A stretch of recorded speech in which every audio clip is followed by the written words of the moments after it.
so far. Osmond Sadler's cult is known as Los Illuminados. They've resurrected some sort of parasitic organism they call Las Plagas. That's all my organization knows for sure, though Sadler's occult activities seem worthy of investigation. The Salazar family, Castellans for generations, possess the ability to control Las Plagas. The organization's hypothesis is that a unique frequency of sonic wave, sensed only by the parasites, is used to control them. The same principle used in dog whistles. This was inferred through the analysis of a tissue sample we retrieved. The tissue contained an organ presumably used for sensing sound waves.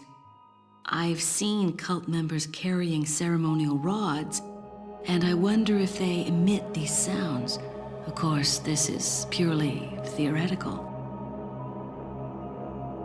The organization needs samples of the parasite to confirm or disprove these theories. That is the main objective of my mission, and the only way to prove my loyalty to the organization. The opening moves in this chess game have been played. There's no turning back now. Among all the people involved in this, Luis Serra has the least entanglements. He works for no organization, preferring to move on his own. I'm the one who told the organization of his importance. I did it because I like him. His history betrays an enthusiasm I once shared. It was a stroke of luck that I happened to intercept his email for help. It seems he can't trust the police, so he sent the email to an old friend from college. He must have thought his friend was still alive. At any rate, that's how I managed to find him. Apparently, he's been conducting his own investigation of the cult while doing research on Las Plagas. A brilliant scientist. He's accumulated a pile of data and pieced it all together. Must be why Sadler hired him. Too bad Sarah's snooping has aroused his suspicion. When I told him who I was, he practically begged to be taken into custody. He needed protection. He said, I have no love for Las Plagas or this stupid cult. I want out. I just want peace and quiet again. I ordered him to bring me a master plaga specimen, a sample for evidence. Looks like he's one of the few people whom Sadler actually trusts. Tracking him down and getting my hands on the sample shouldn't be difficult. I doubt the cult will take kindly to his escape, though. I'll have to guide this along if I want it to go smoothly. Jack Krauser has been the subject of extensive study and research by the organization. His skills and personality have been tested both on and off the battlefield. If he weren't the best, he would become a liability that would jeopardize the rest of us. My conclusion? He's a great soldier. No more, no less. As long as he's well compensated, he shouldn't cause any problems for us. If he does start to get restless, I can take care of him. I've studied his combat style and can deal with that arm of his if necessary. Krauser answers directly to Wesker, and it was Wesker who decided that Krauser should be sent to spy on the cult. He also decided to send me along. I wonder if it wasn't to keep an eye on Krauser. No doubt, Krauser has already fallen to the temptation of Las Plagas and the power they represent.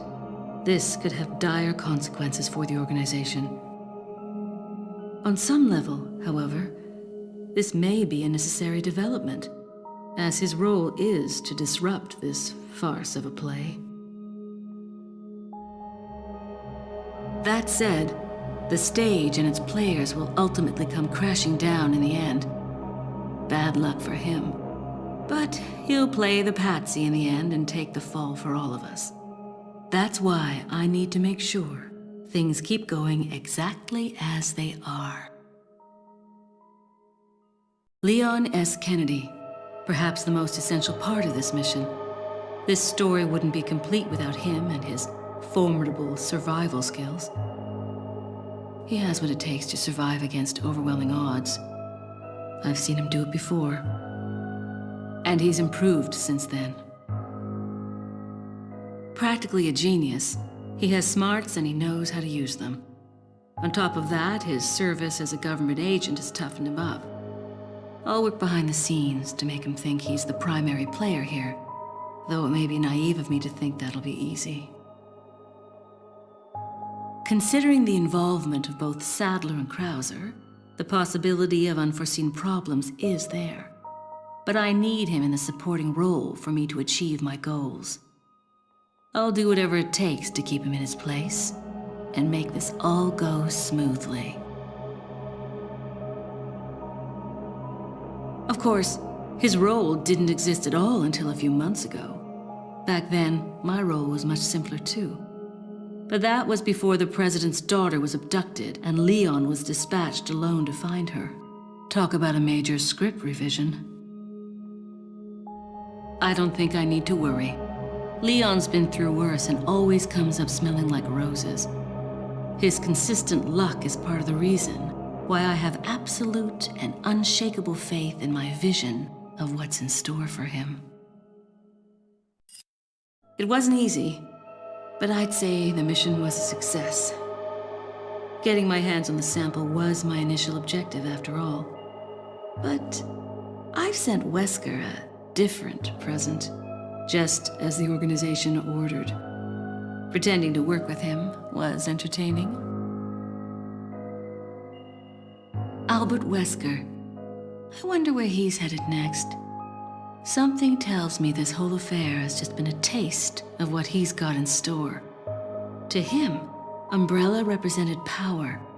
He used it to hide behind while he made plans of his own. And now the Umbrella's been folded. With the sanctuary of their old Umbrella ruined, those in power struggle to erect a new one. They are aware of their own crookedness and deceit as they engage in their personal war of light and darkness. That's why Wesker will stop at nothing in opening his new Umbrella. The giant pharmaceutical corporation S maintains medical and drug facilities the world over. We know for certain that Wesker has been in contact with them following Umbrella's demise. There's no doubt we'll next hear from him there. The organization must remain vigilant. But Wesker's not stupid. He knows exactly what the organization is thinking.